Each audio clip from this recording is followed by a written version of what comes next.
Good news mga ka-blessings! Inanunsyo ni Pangulong Ferdinand R. Marcos Jr. na mas pinadali na ang pagkuha ng electricity subsidy para sa mahihirap na pamilya.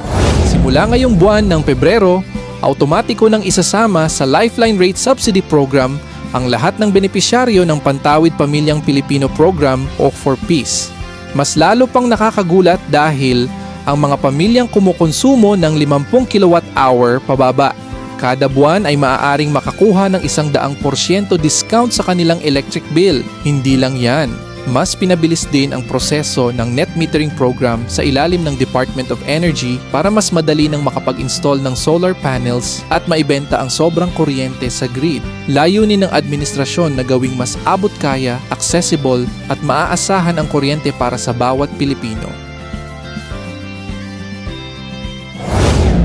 Ladies and gentlemen, the President of the Republic of the Philippines, His Excellency Ferdinand R. Marcos Jr. Panahon na ng pagbabago, dahil sa ito ay kinakailangan.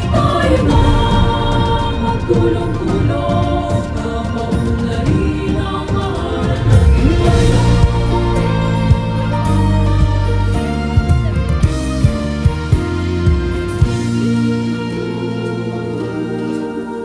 Panahon na ng pagbabago, dahil sa ito ay kinakailangan. Tayo na magtulong-tulong na paunlarin ang mahal nating bayan. Please remain standing for the singing of the Philippine National Anthem, which will be followed by a doxology to be led by the Meralco Choral. Bayang magiliw, perlas na silanganan, alam ng puso, sa dibdib mo'y buhay. Lupang hiniram, duyan ka ng magiting, sa manlulupig, di ka pa sisigil. Sa dagat at bundok, sa simoy at sa langit mong baga, may dilagang tula at awit sa paglayang minamahal. Ang kislap ng watawat mo'y tagumpay na nagniningning. Ang bituin at araw niya kailan pa may di magdidilim. Lupa ng araw ng walhati pagsinta, buhay ay langit sa piling mo. Aming ligaya ng pag may mga api, ang mamatay ng dahil sa'yo.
Magandang umaga po to His Excellency, President Ferdinand Marcos Jr., sa ating mga panauhin mula sa pamahalaan and to all our guests.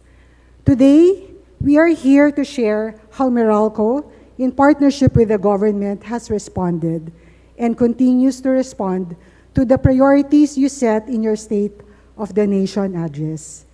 Keeping electricity affordable, achieving total electrification, and building a sustainable and reliable energy system. Meralco stands firmly with the government in advancing these priorities. We fully support this call to action. Let me begin with affordability, starting with the Lifeline subsidy rate. With the reforms led by the ERC, DOE, and DSWD, households consuming 50 kilowatt hours and below now receive a 100% discount, bringing real relief to more marginalized Filipinos. For them, electricity means ilaw sa gabi, ginhawa sa init, at pag-asa sa kinabukasan. And we are going further. A uniform rate will help fund the National Lifeline Subsidy Fund, about 500 million pesos annually from Meralco alone, to help beneficiaries not just within our franchise, but nationwide. Additionally, Lifeline discount availment will be made easier with the automatic enrollment of 4-piece beneficiaries with matched records. Panoorin po natin kung paano nakatulong ang Lifeline Rate Subsidy Program sa ating mga kababayan tulad po ni Nanay Lina. Nakuha ko naman po agad sa LG yung mga kailangan kong requirements, saka ko po pinasok sa Meralco. Madali naman po ang proseso. Tatanggap po ako ng discount 100 kada isang buwan. Ngayon dinadagdag ko po itong pambili ko ng retaso para po dagdag income namin mag-iina. Affordability must come with access. We will continue to pursue with our mission of total electrification so that in the future, there will be no Filipino family left in the dark. Through the One Meralco Foundation, we spread the light. Through our electrification programs, homes and businesses will gain access to power. Over 655,000 families have directly benefited by these programs within or outside Meralco's franchise area. For off-grid areas, we deliver solutions such as microgrid. Last December, we launched the microgrid in Cagbalete Island, powering over 1,000 homes and businesses 24/7. Isla Verde Island in Batangas will be next. Meralco also plans to roll out solar home systems, delivering power to families in the remote and hard-to-reach areas. Kahit gaano kalayo, kahit gaano kahirap ang daan, maghahatid po kami ng liwanag. Sustainability is also at the forefront of our energy agenda. Net metering empowers customers to generate their own power and lower their electricity costs. Today, we lead the country in net metering adoption, accounting for an estimated 50% of the nation's total. We extend our deepest gratitude to your leadership, along with the ERC, DOE, and other partner agencies for streamlining requirements and setting clear timelines in permit issuance, making it simple and convenient for our kababayans. We are also piloting solar rooftop solutions, enabling zero upfront cost and convenient monthly payments, while developing a net metering portal to ensure end-to-end digital processing of applications. When we work together, clean energy becomes within reach of every customer. And now, let us see this progress in motion through our flagship renewable project, MTerra. Please direct your attention to the screen. We made a promise that this project will be energized in Q1 2026. And today, we are delivering on that promise. By August of 2026, we will have over 1,600 megawatts AC, which will be the largest solar installation in the world.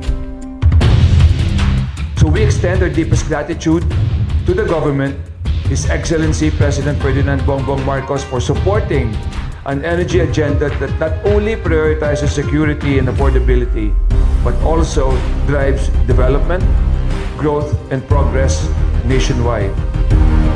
Today marks continued progress of what will become one of the largest integrated solar and battery storage systems in the country and among the largest globally. On behalf of the Department of Energy and on behalf of the President, maraming salamat po sa inyo.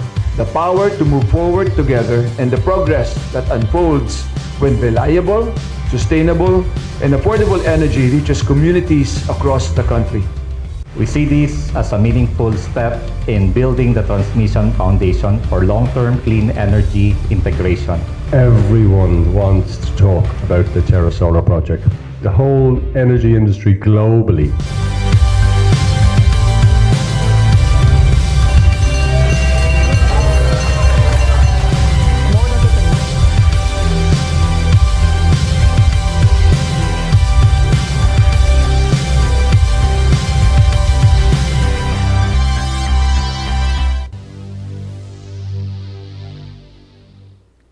The grid of the future is where reliability meets innovation, powering what comes next.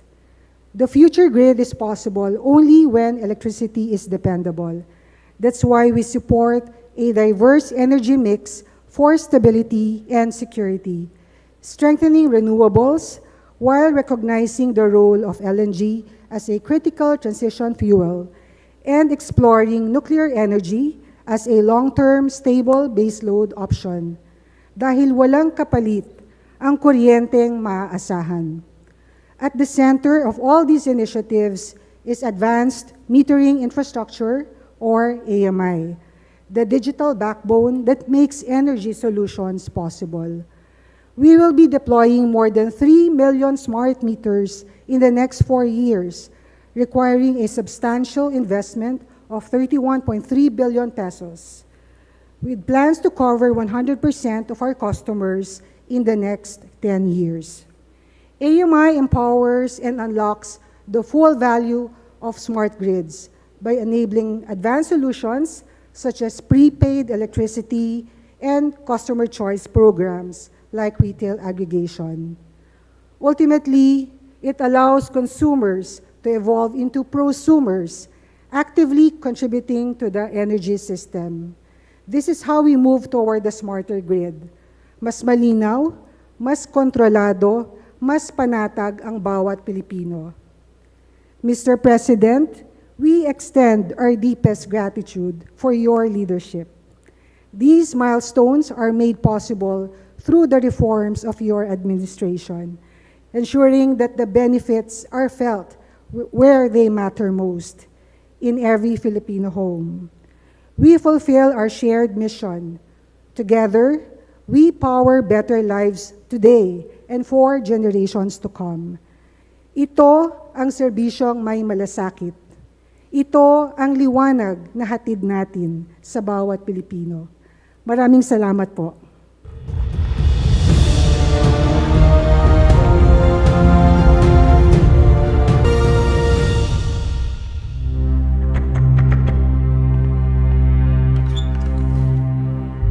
Ang tunay na husay, kahit walang nakakakita, nararamdaman. Nag-uumpisa bago pa man mapansin ng lahat. Hindi sumusuko, hindi humihinto. Kaya ang nararating, malayo. Liwanag at lakas, patuloy ang pagdaloy. Para sa buhay, para sa bayan. Maaasahan ngayon at kailanman. Dahil ang paglilingkod ay nasa isip, sa puso, at sa bawat hakbang. Hatid ang liwanag, iba't iba ang pinagmumulan. Iisa ang patutunguhan. Ginhawa sa bawat tahanan. Sa bawat paaralan. Para sa sambayanan. Mula sa pinag-isang lakas. Para sa mas ligtas, mas malinis, at mas maaliwalas na bukas. Para mapaunlad ang kabuhayan. Papaliwanag ang mas maraming tahanan. Sa tulong ng makabagong programa,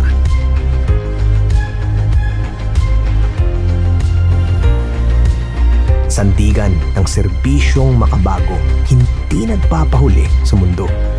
Ang kapangyarihan, nilalagay sa kamay ng mga pinaglilingkuran. para sa mas magandang samahan. Kapag nabibigyang liwanag ang husay, sumisikat ang tagumpay.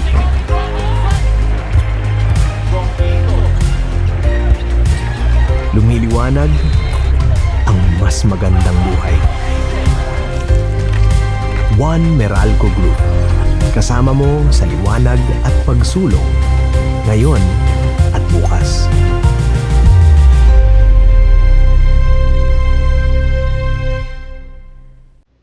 Thank you.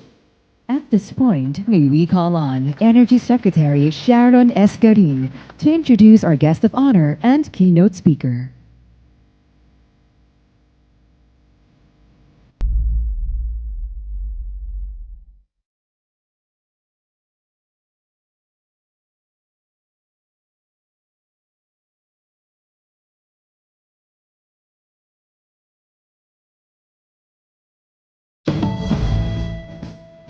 Ladies and gentlemen, the President of the Republic of the Philippines, His Excellency Ferdinand R. Marcos Jr.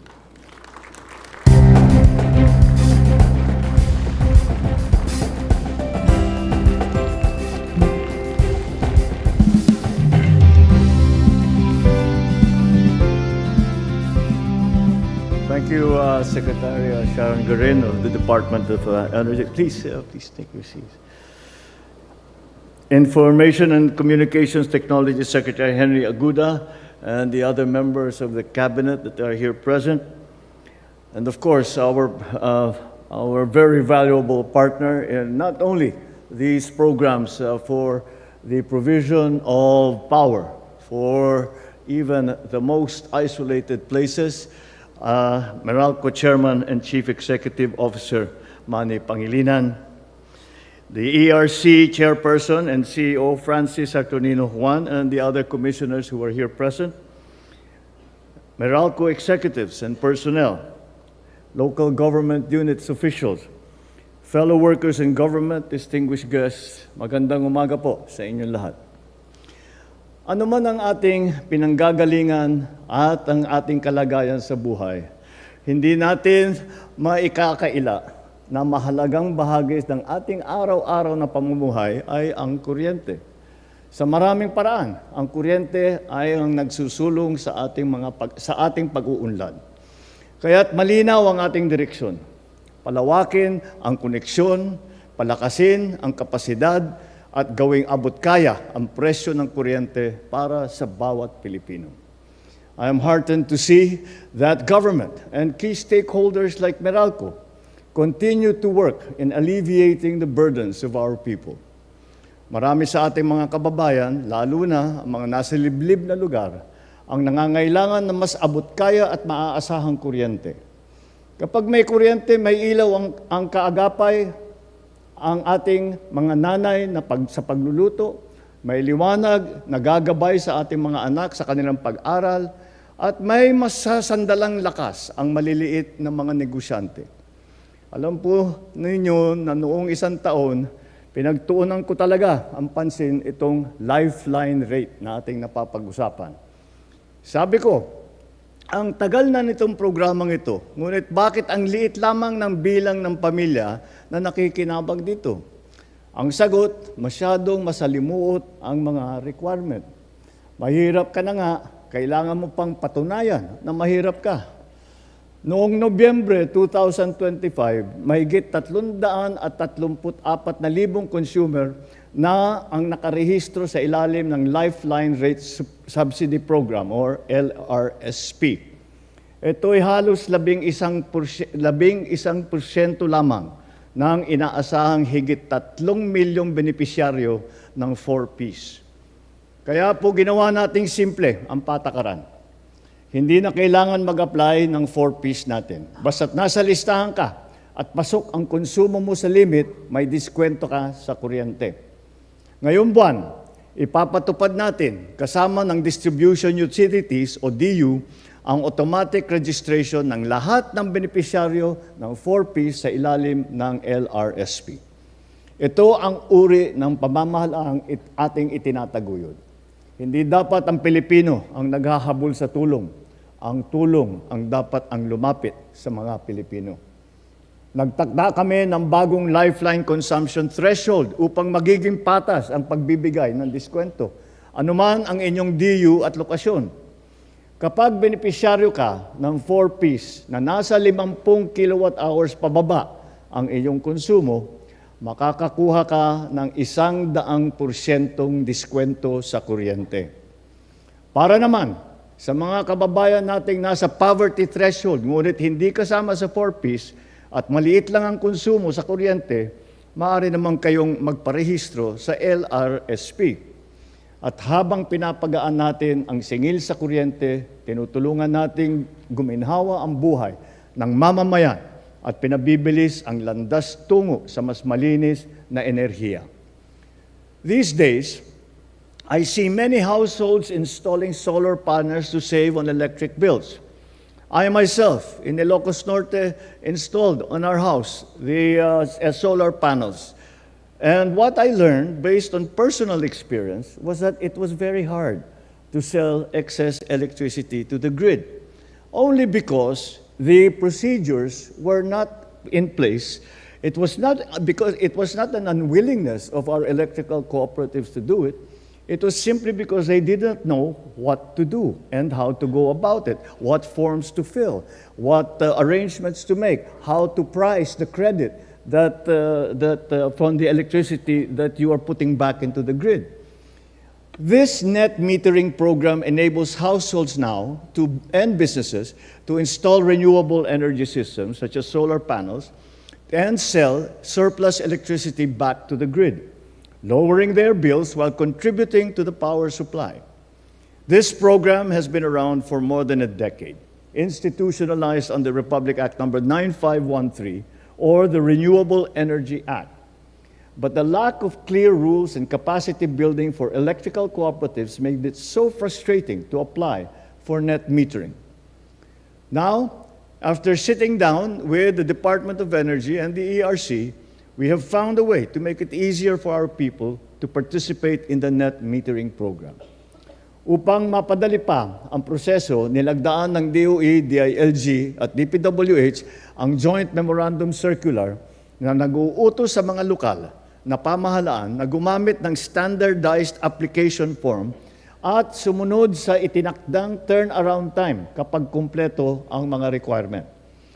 Kasabay nito, inutusan ng ERC ang mga DU na tapusin ang interconnection process sa loob ng 20 working days mula sa pagtanggap ng letter of interest.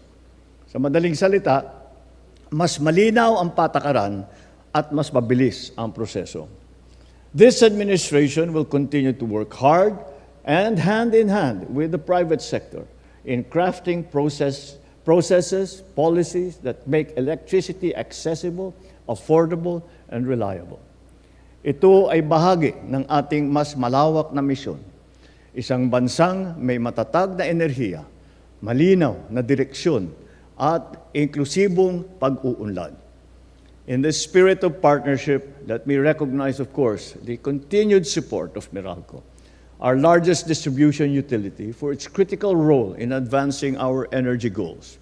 From the Terra Solar project, which will significantly expand renewable capacity through large-scale solar and battery storage, to the electrification of remote communities and support of our net metering and lifeline rate programs. Your initiatives help many Filipinos gain access to energy. So, ladies and gentlemen, I encourage you to take full advantage of these initiatives to secure a more stable, sustainable, and hopeful future for our families. After all, progress in the energy sector and in nation building itself rests on shared responsibility. Together, let us fuel a bagong Pilipinas, where energy powers our industries and guides our nations toward enduring progress and sustainability. Maraming salamat po. Mabuhay ang bagong Pilipinas. Thank you, Mr. President. And